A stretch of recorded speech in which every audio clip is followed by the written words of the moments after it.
नमस्कार, स्वागत है आप सभी का आज की खबर में। दिन भर की तमाम बड़ी और अहम खबरों के साथ मैं हूं प्रीति सिंह। अगले आधे घंटे में होंगी देश, दुनिया और राज्यों की तमाम बड़ी खबरें। आइए शुरुआत करते हैं हेडलाइंस के साथ। प्रधानमंत्री संग्रहालय प्रत्येक सरकार की साझा विरासत का जीवंत प्रतिबिंब।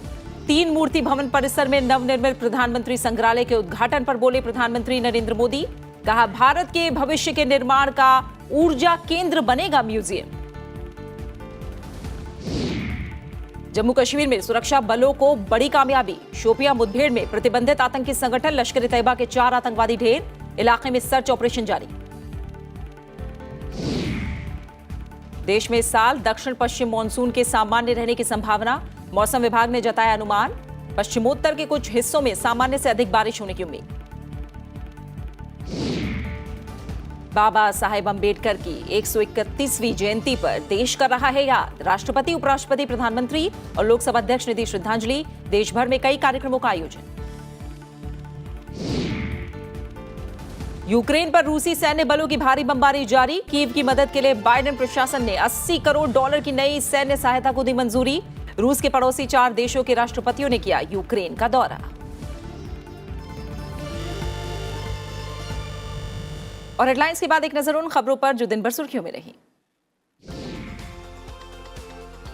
देश भर में आज से अग्निशमन सेवा सप्ताह मनाया जा रहा है। इस मौके पर दिल्ली अग्निशमन सेवा के निदेशक अतुल गर्ग और अन्य वरिष्ठ अधिकारी ने आज उपराष्ट्रपति निवास में उपराष्ट्रपति एम वेंकैया नायडू को फ्लैग लगाया।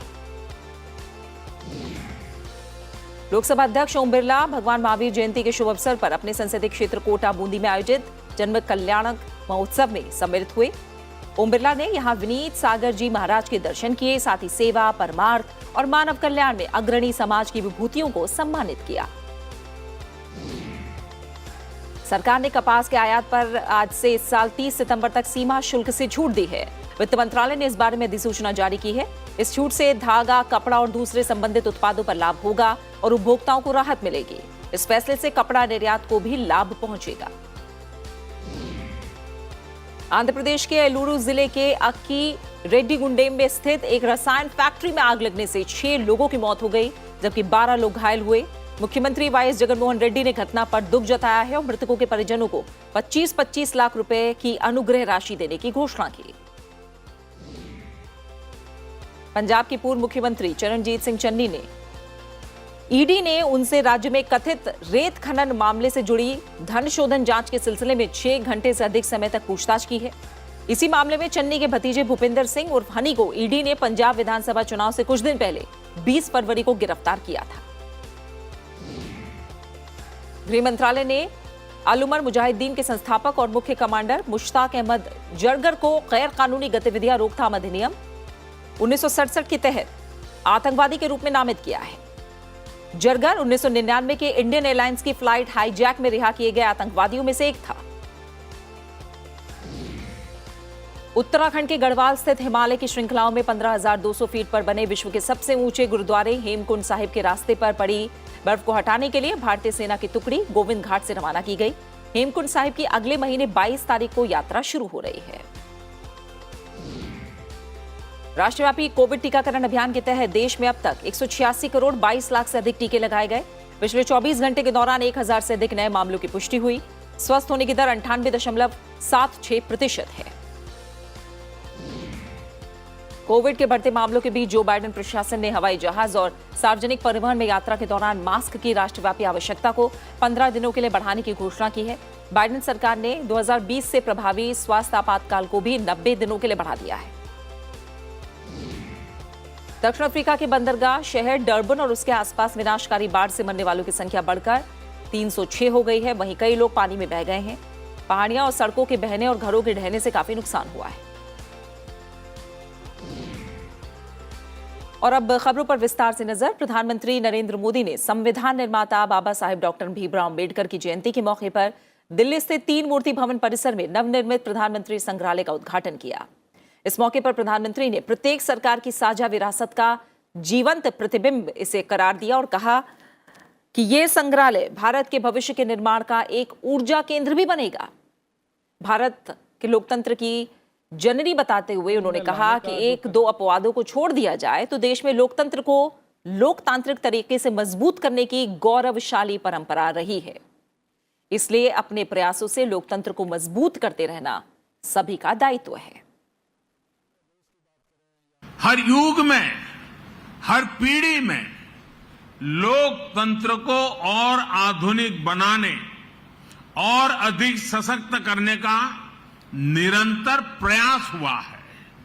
लोकतंत्र के सामने भी समय समय पर चुनौतियां आती रही है। इन कमियों को दूर करते रहना, खुद को परिष्कृत करते रहना भारतीय लोकतंत्र की खूबी है। प्रधानमंत्री ने कहा कि भारतवासियों के लिए बहुत गौरव की बात है कि देश के ज्यादातर प्रधानमंत्री बहुत ही साधारण परिवार से रहे हैं और सुदूर देहात, एकदम गरीब परिवार, किसान परिवार से आकर भी प्रधानमंत्री पद पर पहुंचना भारतीय लोकतंत्र की महान परंपराओं के प्रति विश्वास को दृढ़ करता है। सुदूर देहात से आकर, एकदम गरीब परिवार से आकर, किसान परिवार से आकर भी प्रधानमंत्री पद पर पहुंचना भारतीय लोकतंत्र की महान परंपराओं के प्रति विश्वास को दृढ़ करता है। संग्रहालय का उद्घाटन आजादी के 75 साल के उपलक्ष्य में देश भर में मनाए जा रहे आजादी के अमृत महोत्सव के दौरान किया गया है। ये संग्रहालय स्वतंत्रता के पश्चात देश के प्रधानमंत्रियों के जीवन और उनके योगदान के माध्यम से लिखी गई भारत की गाथा का वर्णन करता है। प्रधानमंत्री संग्रहालय दिल्ली के 3 मूर्ति परिसर में निर्मित है। इसमें देश के 14 पूर्व प्रधानमंत्रियों के जीवन की झलक के साथ राष्ट्र निर्माण में उनका योगदान भी दर्शाया गया है।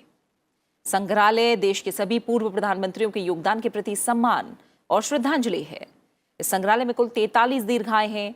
नवीनता और प्राचीनता के मिले जुले रूप का प्रतीक ये संग्रहालय पूर्व 3 मूर्ति भवन के खंड 1 को नवनिर्मित भवन के खंड 2 से जोड़ता है। दोनों खंड का कुल क्षेत्रफल 15,600 वर्ग मीटर से अधिक है। ये संग्रहालय स्वतंत्रता संग्राम के प्रदर्शन से शुरू होकर संविधान के निर्माण तक की गाथा बताता है कि कैसे हमारे प्रधानमंत्रियों ने विभिन्न चुनौतियों के बावजूद देश को नई राह दी और देश के सर्वांगीण प्रगति को सुनिश्चित किया।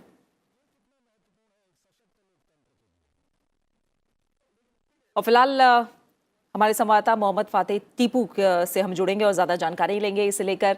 मोहम्मद फातेह टीपू, प्रधानमंत्री संग्रहालय कहा जा रहा है हर सरकार की साझा विरासत का एक जीवंत प्रतिबिंब है। क्या खासियतें हैं इस संग्रहालय की? किस तरह से दुनिया में ये अपनी तरह का एक अनूठा संग्रहालय हम कह सकते हैं, कैसे ये गौरवशाली गाथा दुनिया को बयां करेगा भारत की?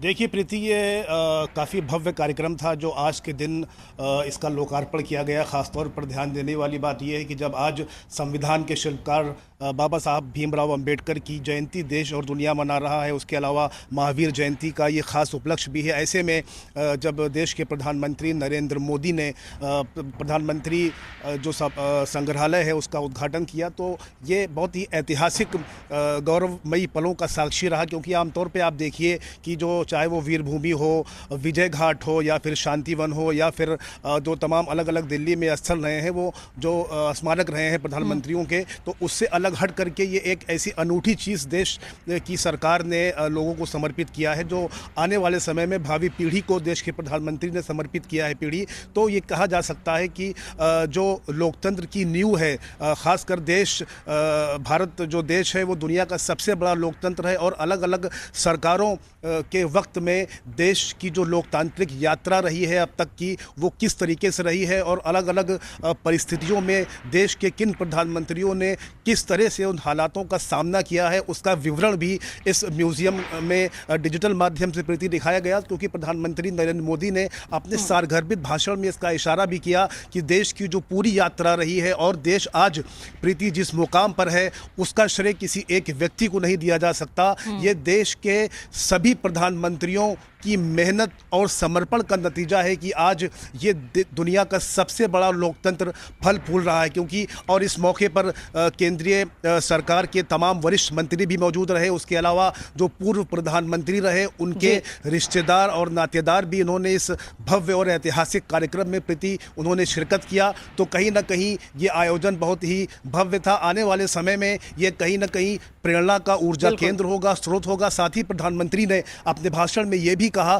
कि जो इतिहास के शोधार्थी हैं और जो वो राजनीति विज्ञान के जो जानकार जो जानना चाहते हैं कि हमारा देश किन बुनियादों पर टिका हुआ है, किस जो है गौरवशाली लोकतांत्रिक बुनियाद कहाँ पर है, तो वो भी उसका ये प्रेरणा स्थल प्रति बनेगा। साथ ही ये भी जानकारी महत्वपूर्ण यहाँ पर हो जाती है, जो तीन मूर्ति भवन है, वो तीन मूर्ति भवन का जो कैंपस है, यहाँ पर आप मेरे पीछे देख सकती हैं कि जो इमारत है, जो गोलाकार इमारत है, किस तरीके से वैभवशाली इमारत का यहाँ पर निर्माण किया गया है। लेकिन सबसे अहम चीज़ है कि इस पर यहाँ पर कोई छेड़छाड़ नहीं की गई, किसी भी तरह का कोई अतिक्रमण नहीं किया गया और ये शानदार इमारत यहाँ पर बनाई गई है। और सबसे बड़ी चीज़ ये है कि मोहम्मद फातेह टीपू, बिल्कुल गौरवशाली गाथा, बहुत खूबसूरती से संग्रहालय उसे दुनिया को बयां करता अब हमें नजर आएगा। बहुत बहुत शुक्रिया आपका हमारे साथ जुड़ने के लिए, इस तमाम जानकारी को हम तक पहुंचाने के लिए। खबरों में आगे बढ़ते हैं। राष्ट्रपति रामनाथ कोविंद ने संविधान निर्माता और भारत रत्न डॉक्टर भीमराव अंबेडकर की जयंती पर श्रद्धांजलि अर्पित करने में समूचे राष्ट्र का नेतृत्व किया। राष्ट्रपति ने संसद भवन परिसर में बाबा साहब अंबेडकर की प्रतिमा पर पुष्पांजलि अर्पित की। उपराष्ट्रपति एम वेंकैया नायडू, प्रधानमंत्री नरेंद्र मोदी, लोकसभा अध्यक्ष ओम बिरला, सामाजिक न्याय और अधिकारिता मंत्री डॉक्टर वीरेंद्र कुमार, केंद्रीय मंत्री पीयूष गोयल, अनुराग सिंह ठाकुर और भूपेंद्र यादव ने भी डॉक्टर BR अम्बेडकर को श्रद्धा सुमन अर्पित किए। कांग्रेस के अंतरिम अध्यक्ष सोनिया गांधी, राज्यसभा में विपक्ष के नेता मल्लिकार्जुन खड़गे समेत कई और सांसदों ने भी बाबा साहेब को श्रद्धांजलि दी। प्रधानमंत्री ने अंबेडकर जयंती पर भारत रत्न डॉक्टर बाबा साहेब अंबेडकर को नमन करते हुए कहा कि समाज के वंचित वर्गों को मुख्य धारा में लाने का उनका प्रयास हर पीढ़ी के लिए एक मिसाल रहेगा। उन्होंने कहा कि आज देश के लिए उनके सपनों को पूरा करने की प्रतिबद्धता को दोहराने का दिन है।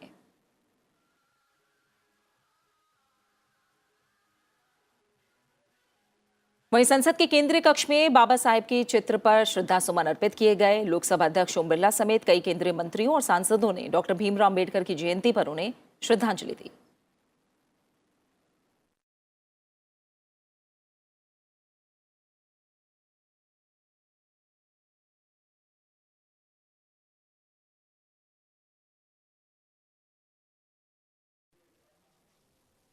इस मौके पर दिल्ली स्थित बीजेपी मुख्यालय में भी कार्यक्रम का आयोजन किया गया, जहां पार्टी अध्यक्ष JP नड्डा समेत बीजेपी के कई नेताओं में बाबा साहेब को श्रद्धा सुमन अर्पित किए। साथ ही देश भर के कई और कार्यक्रमों का आयोजन किया गया और उत्तर प्रदेश में मुख्यमंत्री योगी आदित्यनाथ ने बाबा साहेब की प्रतिमा पर पुष्प अर्पित किए। वहीं पूर्व मुख्यमंत्री मायावती ने भी उन्हें श्रद्धांजलि दी। बिहार की राजधानी पटना में आयोजित समारोह में मुख्यमंत्री नीतीश कुमार ने बाबा साहेब को श्रद्धांजलि दी। खबर जम्मू कश्मीर से, जहां शोपिया में सुरक्षा बलों के साथ मुठभेड़ में 4 आतंकवादी मारे गए। मारे गए आतंकी लश्कर-ए-तैयबा से जुड़े हुए थे। पुलिस अधिकारी ने बताया है कि शोपिया के जैनापोरा इलाके के बडगाम में आतंकवादियों की मौजूदगी की सूचना मिलने पर सुरक्षा बलों ने घेराबंदी और तलाशी अभियान शुरू किया। तलाशी अभियान के दौरान आतंकवादियों ने उन पर गोलीबारी शुरू कर दी। सुरक्षा बलों ने जवाबी कार्रवाई की और मुठभेड़ शुरू हुई। मुठभेड़ में 4 आतंकवादी मारे गए। वहीं घटनास्थल पर जाते वक्त दुर्घटना होने से सेना के 2 जवानों की मृत्यु हुई है, वो शहीद हुए हैं। रक्षा मंत्री राजनाथ सिंह ने अमेरिका हिंद प्रशांत कमान के मुख्यालय का दौरा किया और भारत अमेरिका रक्षा साझेदारी में अहम प्रगति पर संतोष भी जताया। रक्षा मंत्री ने भारत अमेरिका सैन्य सहयोग को बढ़ाने के लिए अमेरिका हिंद प्रशांत कमान के अधिकारियों के साथ व्यापक बातचीत की। साथ ही एक स्वतंत्र, खुले और समावेशी हिंद प्रशांत क्षेत्र और उससे परे मिलकर काम करने की प्रतिबद्धता को दोहराया। रणनीतिक रूप से महत्वपूर्ण हिंद प्रशांत क्षेत्र में चीन के बढ़ते सैन्य हस्तक्षेप के बीच भारत, अमेरिका और कई अन्य वैश्विक महाशक्तियां स्वतंत्र, खुले और उन्नत हिंद प्रशांत क्षेत्र की जरूरत पर जोर देते हैं। अमेरिका हिंद प्रशांत कमान अमेरिकी सशस्त्र बलों की एकीकृत लड़ाकू कमान है, जिसके पास हिंद प्रशांत क्षेत्र की जिम्मेदारी है। फिलहाल रुकना एक छोटे से ब्रेक के लिए और ब्रेक के बाद तमाम राज्यवार खबरें।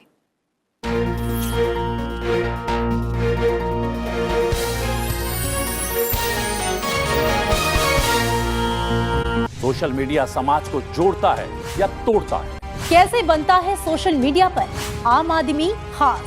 सोशल मीडिया के क्या है फायदे और सोशल मीडिया के क्या है नुकसान? एक छोटे से चाय वालों को इतनी इज्जत मिल रही कि आज पूरा देश एक सेलिब्रिटी के रूप में मनाता है। मुझे लगता है सोशल मीडिया आपस से बचने की ताकत। सोशल मीडिया एक ताकत है बिकॉज एक छोटे से डिवाइस से और एक छोटे से रूम से आप वर्ल्ड तक अपना मैसेज पहुंचा सकते हैं in a positive terms. Social media ताकत है लोगों को जोड़ने की और उन्हें लाइफ में बहुत सारी खुशियां देने। देखिए हेलो इंडिया वीकेंड स्पेशल शनिवार सुबह 8 बजे सिर्फ सनसद टीवी पर। रोबोटिक्स के इस्तेमाल में हम कितना आगे बढ़े, रोबोटिक्स कैसे हमारे जीवन को आसान और बेहतर बना रहा है, भारत के लिए रोबोटिक्स वरदान या फिर अभिशाप, जानने के लिए देखिए IIT बॉम्बे से न्यू इंडिया डिबेट मेरे साथ शनिवार शाम 7:30 बजे सिर्फ सनसद टीवी पर।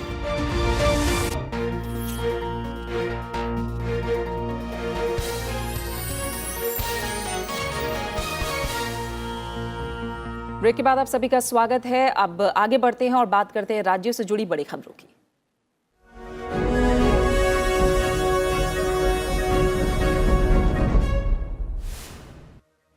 ठेकेदार की मौत के मामले में कर्नाटक के मंत्री KS ईश्वरप्पा ने इस्तीफा देने की घोषणा की है। ठेकेदार संतोष पाटिल की मौत के मामले में कांग्रेस के विरोध प्रदर्शन के बाद उन्होंने इस्तीफा देने का ऐलान किया है। अंबेडकर जयंती के मौके पर दिल्ली सरकार ने दिल्ली के सभी 30 स्कूल ऑफ स्पेशलाइज्ड एक्सीलेंस स्कूलों का नाम बाबा साहेब भीमराव अंबेडकर के नाम पर कर दिया है। दिल्ली के मुख्यमंत्री अरविंद केजरीवाल ने इन स्कूलों का उद्घाटन किया। असम के मुख्यमंत्री हेमंत बिस्वा शर्मा गुवाहाटी के लतासिल खेल मैदान में आयोजित बिहू समारोह में शामिल हुए। कोविड-19 महामारी के कारण 2 साल के अंतराल के बाद राज्य के सबसे बड़े त्योहार रोंगाली बिहू को बड़े ही धूमधाम से मनाया गया। गुजरात में सौराष्ट्र के दिग्गज कांग्रेसी नेता और पूर्व विधायक इंद्रनील राजगुरु और राजकोट नगर निगम के पूर्व नेता वशराम भाई सागठिया आम आदमी पार्टी में शामिल हो गए हैं। पार्टी अध्यक्ष अरविंद केजरीवाल की मौजूदगी में दोनों नेताओं ने आम आदमी पार्टी का दामन थामा। मध्य प्रदेश के हिंसा प्रभावित खरगोन शहर में आज कर्फ्यू में 2 घंटे की ढील देते हुए केवल महिलाओं को ही जरूरी सामान खरीदने के लिए घरों से बाहर निकलने की अनुमति दी गई। हिंसा के सिलसिले में अब तक 121 लोगों को गिरफ्तार किया जा चुका है। सिक्किम प्रदूषण नियंत्रण बोर्ड ने राज्य सरकार से इस साल के अंत तक 75 माइक्रोन से कम मोटाई के प्लास्टिक बैग पर प्रतिबंध लगाने की सिफारिश की है। SPCB ने सिक्किम को प्लास्टिक मुक्त राज्य बनाने के प्रयासों के तहत अगले चरण में 120 माइक्रोन से कम मोटाई वाले प्लास्टिक बैग का उपयोग भी बंद करने का आग्रह किया। ओडिशा में 78वें अग्निशमन सेवा सप्ताह के अवसर पर भुवनेश्वर में विभाग ने शहीदों को श्रद्धांजलि दी। फायर सर्विस के DGP अरुण कुमार रॉय ने कहा कि ओडिशा अग्निशमन विभाग देश के सबसे आधुनिक और सुसज्जित उपकरण के साथ काम करने वाला विभाग है, जिसने आंध्र प्रदेश, केरल, पश्चिम बंगाल में भी सेवाएं दी हैं। बैसाखी के पावन अवसर पर आज हरिद्वार में हजारों श्रद्धालुओं ने गंगा नदी में पावन डुबकी लगाई। कोरोना प्रतिबंध समाप्त होने के बाद इस बार हरिद्वार में भारी भीड़ देखी गई। बैसाखी पर अमृतसर स्थित स्वर्ण मंदिर में श्रद्धालु अरदास करने के लिए पहुंचे। इस मौके पर लोगों ने सरोवर में आस्था की डुबकी भी लगाई। बैसाखी पर्व के मौके पर यहां शब्द राग गायन का आयोजन भी किया गया। केरल के कई इलाकों में भारी बारिश हो रही है। मौसम विज्ञान विभाग ने अनुमान जताया है कि केरल में अगले 5 दिनों तक तेज बारिश हो सकती है, साथ ही तेज हवाएं चल सकती हैं। मौसम विभाग ने लोगों को सतर्क रहने की सलाह दी है।